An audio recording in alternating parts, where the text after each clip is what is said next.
I mean, men stop buying her drinks at bars. They don't bring flowers.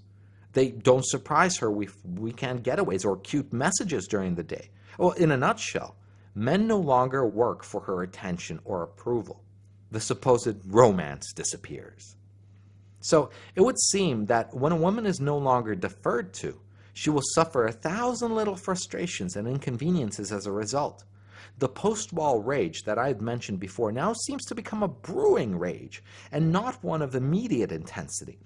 A rage from 1,000 paper cuts that takes years to fully develop. And under this account, what would it then mean when she says that some man makes her feel young again? Well, surely it must mean that after many years post-wall, a man has deferred to her in the way she remembers from her youth. Further, a post-wall woman's animosity towards young women becomes intelligible. For this post-wall woman witnesses men deferring to this younger woman in a way that reminds her of a time that, well, will never return. Bearing witness to this sort of behavior is doubly painful. In the first way is that which we have already mentioned, by stirring memories, but also in a second way. In the second way, it shatters her illusion that it is men who have changed, that men no longer do this for women. Seeing a younger woman experience this for the post-wall woman is a clear testament that it is not men who have changed, but it is her who has changed. But perhaps doubly painful was misspoken, for there is a third way in which she suffers.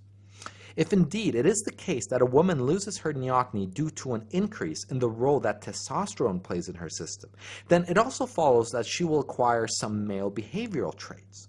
She will become more competitive, and as already said, gain an increased sex drive. So in this third way, our post-wall woman will desire sex significantly more.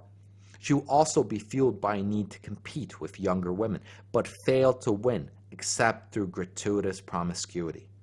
And in this way, we can see the aggressive cougar type come into being.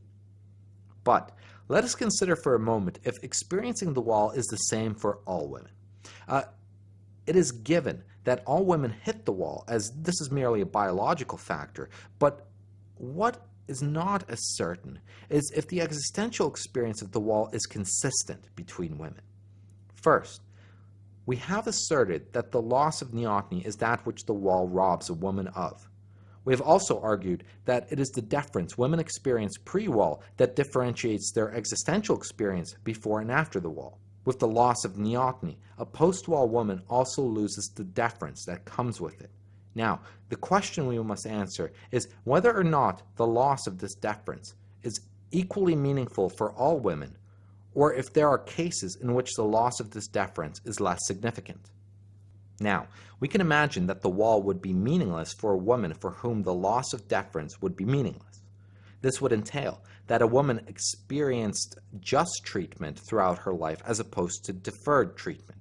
For such a woman, the wall would constitute no meaningful change, as she was not deferred to before hitting the wall and would not be deferred to after the wall. So for this woman, there would be no increase in pain nor withdrawal of facilitated pleasures. So it follows that the impact that hitting the wall has on a woman is proportionately related to the degree to which she was deferred to before hitting the wall. So hitting the wall would be most significant to the most neotenous woman, or, more generally, the most beautiful woman. However, I think that this conclusion is incomplete, for it does not necessarily follow that necessarily deference follows beauty. But opportunity for deference does necessarily follow beauty. Therefore, the most beautiful woman will be those who have the most opportunity for deference. However, it is not the case that they will partake of this deference. So it would seem that, hitting the wall would be most significant for women who partake most of deference, and beautiful women have the most opportunity to participate in deference. So in this way, a very beautiful woman who does not partake of deference from men would still not find hitting the wall as immensely significant, while a below-average woman who partook fully of the deference shown her would experience the wall more intensely. However, we have also asserted that women are hedonists, As such, it follows that they will always maximize pleasure and minimize pain. In addition, we have also established the premise that a woman would have been deferred to by men from the outset, and as such not known the difference between just and deferred behavior. As such, she would partake of all deference offered following from the first premise. She would do this because she would feel it was normal behavior. This follows from the second premise. Now, with all this said, it follows that a woman for whom the wall would be insignificant is not really possible. Therefore, we must conclude that all women experience some degree of impact from the wall. Now, how would a woman maximize her pleasure? Well, it would appear that to do this, she would need to maximize the amount of deference she would partake in. For any given man, this man has expendable resources that would allow for a certain amount of benefit he could provide for a woman. Simply stated, this means that a man only has so much time and money that he is willing and capable of investing in deference to a woman. He may only be willing to, say, buy her a pair of shoes, but won't in addition to this buy her a dress. In order for the woman to get both the dress and the shoes, she would need to capitalize on the deference of two separate men, as each man will only defer to some natural limit specific to his means. This also extends to time. A man may only be willing, say, to babysit her pet 1 day a week, so she would need two such men in order to go away for the weekend. So it follows that a woman would maximize deference by maximizing the number of men from whom she draws such deference. Now, where individual men only have a set limit in time and resources, so too she only has a limited amount of time to participate in this deference. So, to further maximize on her pleasure, she would need to find a way to maximize the quality of the deference she partakes of. After all, a week in Hawaii is surely of a higher kind than having someone watch your pet for you. Now, what increases the quality of deference a man would exert upon a woman? Sex. So, she would need to have sex with these men. Now, if we combine both maximizing the number of men and maximizing the quality of deference from each man, what do we get? The cock carousel. Now, you might be saying to yourself at this point, but Marcus, if she is trading sex for other benefits, how is this deference as opposed to a simple economic exchange? Well, the answer to this is simple. The benefit a woman receives in exchange for sex is not commensurate compensation. She gets orders of magnitude more in return for sex than the sex itself is worth. The deference is the man being willing to take that bad deal in the first place, because under no other situation would he take such a bad deal.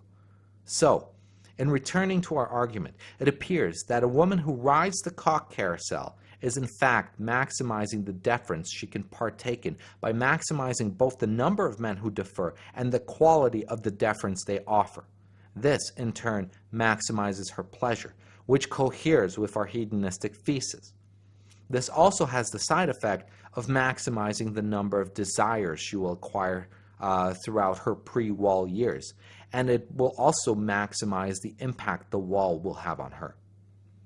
It is stated that, well, riding the cock carousel ruins women, and in a banal way it is true in that men do not want a woman who has had multiple partners. However, the argument we have presented so far paints a much more nefarious account. A woman who rides the carousel will be ruined within her very soul. She would have acquired such a large number of desires that they can never be fulfilled by one man. I mean, it's simply not possible. After all, it took the entire carousel to fulfill them. So in this way, no one man will ever meet these desires, no matter the man. And the truth in this can be inferred from the argument we had made about the natural limits of time and money on the part of one man.